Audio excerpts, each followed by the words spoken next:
Dr. HAUWA is a very interesting mother I met not too long ago, and she has really blessed me. Now, she runs I will not call it a foundation because you hear from her better, but then she has something that is very unique that is happening in this part of Zaria that I want her to share and maybe share more light on. Thank you very much, man. Good evening, everyone.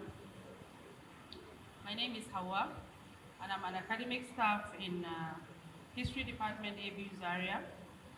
I run a foundation that has to do with ALMAJIRI education. Actually, we living in the north know about the issue of ALMAJIRI education. Almajiris rather. Almajiris are those people we see carrying bowls, moving around, looking so tattered, very dirty, begging food up and down, begging for food up and down, and what have you. Okay.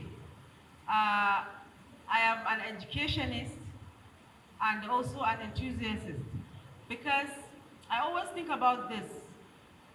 In Nigeria, or in this part of maybe Nigeria, Zaria, I notice that we love to complain about things. We see everything, we complain about them, and then we disperse. But there's this thing that has always been bothering me. How do we solve problems? Why can't we be part of the solution rather than just complaining about it up and down? So a group of like minds like me came together and we formed a foundation called FEA, which is Formal Education for Almajiri Children and Teens Foundation. We launched it last year, around September last year, and we started, I think it was ending December. We picked some Almajiri children, actually 75 of them, and taught them literacy, numeracy, and life skill. And at the tail end, we introduced English. The reason why we started with literacy in Hausa language is because of the rule of education in Nigeria that you teach a child in their first tongue, in their mother tongue, and in their first language of communication. And that was what we did. So we took 75 Almajiris and we began. It was not easy because these children, after having a close contact with them, we realized that we have very interesting children, very, very intelligent also, but very mannerless. There was nothing we did not see. At a point in time, if they fight, they use pencils on themselves, stab each other, gang, beat somebody, just because of something very simple. It was not easy. We had to keep talking, keep advising, and then we realized something. Most of them need to be heard, and they also need to be shown some little love and care. Okay, if we keep complaining that their parents sent them to cities or sent them out of their homes to study the Quran, we realized also there was a misconception about the study of the Quran. Actually, there is a prophetic tradition, which we call hadith in Islam, that the Prophet said, allow a child to play for 7 years and then study for the next 7 years. And also, for them to be able to leave the home, they have to attain at least 14 years. But we realized that some of these children, when we interviewed them, we discovered that some of them, it's not even for the purpose of going out to learn the Quran itself, but for just maybe poverty, maybe the father wants to add another wife, which is another topic for another day too. And then I remember one of the children saying, one of the boys, I said, where did you come here? Where do you stay? He said he stays in Dubai. I think Dubai is in Katsina State. And then what happened? Why are you here in Zaria? He said his father wanted to take another wife, and there are 3 boys that have a room. So the father all sent them to come and study so that they will relieve a room for him to bring in another wife. And I was shocked. So you bring in another wife to come and give birth to other Almajiris that you will send. So there was this misconception, and thank God it was not easy actually to even get the malam that will release those children for us. I remember one of the malams saying, that he is not going to leave them to us because he will actually betray the parents. And he asked me one question, Madama, I said what? He said, Kinyi Boko? I was like, yes. Kina Boko? I was like, yes. And so, Ashe Boko ba iska bani. So there's a lot of misconceptions about what Boko is actually. And I also came to realize what Boko meant is false or lies. That's what the original name of Boko is, actually lies.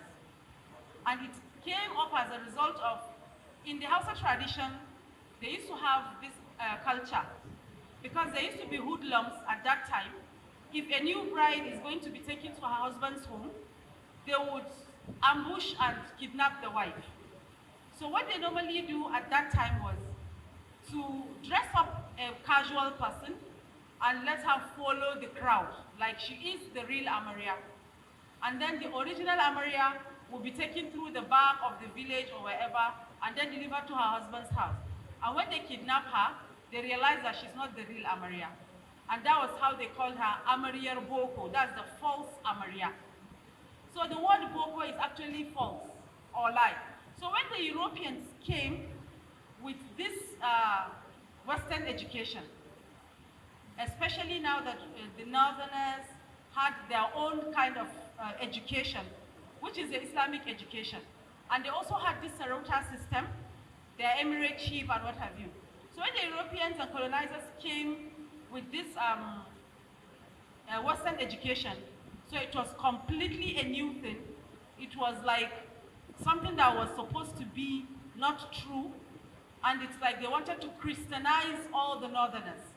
So there was this thing, and they said, "I farin mutum ko bature ya zo da wani ilimi na boko," meaning false knowledge, because the boko was there even before the time of the education. So we tried to, that knowledge was very, very priceless, and we tried our best to make them understand that if you want to call it boko, whatever that boko means, it just means English language. That's just what it means. Because the same knowledge can be taught in any kind of language, in Arabic, in Hausa, and I even went to my father's archives. I found a science book that explained everything about science, but in Hausa. I was so happy to find that. And I showed them. So actually what they were tagging as Boko was actually English language, because the knowledge can be transmitted in Arabic, in Chinese, in every language, German, and what have you. So the foundation graduated students today. We graduated 75 students, and we showcased we called upon the community members, the malams, to come and see what we were actually doing. And we had a very good turn-up. We also recruited 3 teachers, but we call them mentors, so that these children will emulate from them and have a very good, they should look up to them. And we showcased what we did. And I remember one of the community members saying, "I have never known that somebody could do that. Talk more of a woman." And I felt like, women will show you. So thank God, we have graduated them today. And we look forward to scaling up, trying to diversify. But I call upon the audience. I call upon everybody. We have issues in Nigeria. The North have their issues. The South has theirs. But as citizens of Nigeria, we should be part of the solution, not part of the problem. We continue the blame game, enjoy it, talk about it, but then we never provide any solution. And also, I also want to solicit that even if it's sponsoring a child, let me now call them the less privileged. It doesn't have to be an ALMAJIRI person, but just the less privileged. Some of these children are interesting, they just need some care and love. And thank God, the governor, that's the immediate past governor, Governor Nasri El-Rufai, has made primary education and secondary education free. So from JS1 to SS3 in public schools is free. We enroll a lot of students, and what we only need to do is buy them a uniform, maybe a badge, a pair of sandals, and some few books. And then they are good to go, they go to school. So in our capacity, you can call a friend to support one child or more. Thank you.